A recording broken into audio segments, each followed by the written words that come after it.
ইয়েমেনের হুতি বিদ্রোহী নামটা শুনলেই যেন থরথর করে কেঁপে উঠছে মার্কিন যুক্তরাষ্ট্র সহ ইসরায়েল।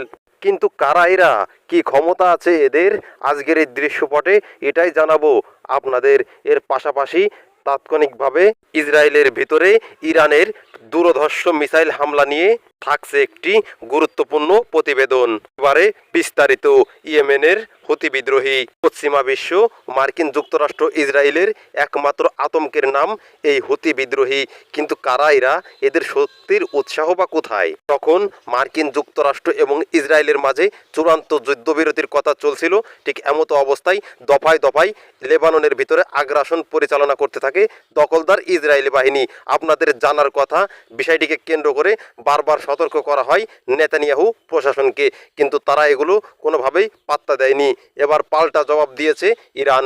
লেবাননের বিভিন্ন স্থানে রকেট ও বিমান হামলা চালানোর কারণে ইসরায়েলকে লক্ষ্য করে শত শত ব্যালিস্টিক মিসাইল চালিয়েছে ইরান, যার ফলে মূলত শত শত মানুষ বাস্তুচ্যুত হয়েছে এবং শত শত মানুষ ঘরবাড়ি হারা হয়েছে।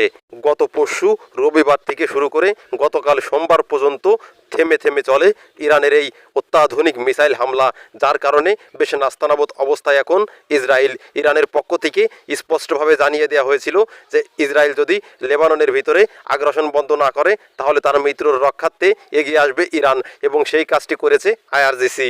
এবারে হামলার দৃশ্যপটটি এতটা ভয়াবহ ও অত্যাধুনিক ছিল যে এবারের হামলায় খুব অল্প সময়ের মাঝেই কুপকাত হয়ে গেছে ইসরায়েল, যার কারণে তারা এখন লেবাননের সাথে স্থায়ী যুদ্ধবিরতির পথে হাঁটছে বলে জানিয়েছেন একাধিক গণমাধ্যম। তবে মোস্তফা খামেনেই স্পষ্ট করে বলেন, ইসরায়েলকে 100 বার সতর্ক করা হয়েছিল এই যুদ্ধ শুরু হওয়ার আগে বা এই হামলা চালানোর আগে, তবে তারা শুধরায়নি বা কোনোভাবেই সতর্ক হয়নি, যার ফলে এই প্রতিশোধ নিতে হচ্ছে তাদের উপর। হামলা কখন বন্ধ হবে তা সিদ্ধান্ত নেবে ইরান।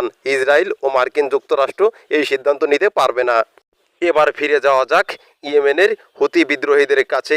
কেন তারা এত শক্তিশালী, এই অস্ত্রের যোগান তারা কোথা থেকে পায়?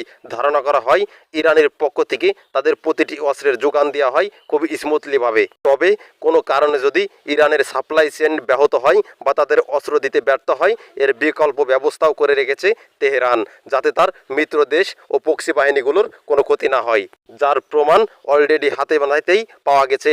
মার্কিন যুক্তরাষ্ট্র ও ইসরায়েলের সাথে যখন ইরান যুদ্ধে ব্যস্ত ছিল তখন এই বাহিনীটিকে তারা কোনো রকমের অস্ত্র সরবরাহ করতে পারেনি। তবে এখানে মজার বিষয় হলো চীনের সাথে একটি অত্যাধুনিক চুক্তি করে রেখেছে ইরান। ইরানের পক্ষ থেকে এই চুক্তিটি করা হয়েছে যখন কোনো কারণে ইরানের তরফ থেকে এই লেবানন বা ফিলিস্তিন বলেন বা ইয়েমেনের হুতি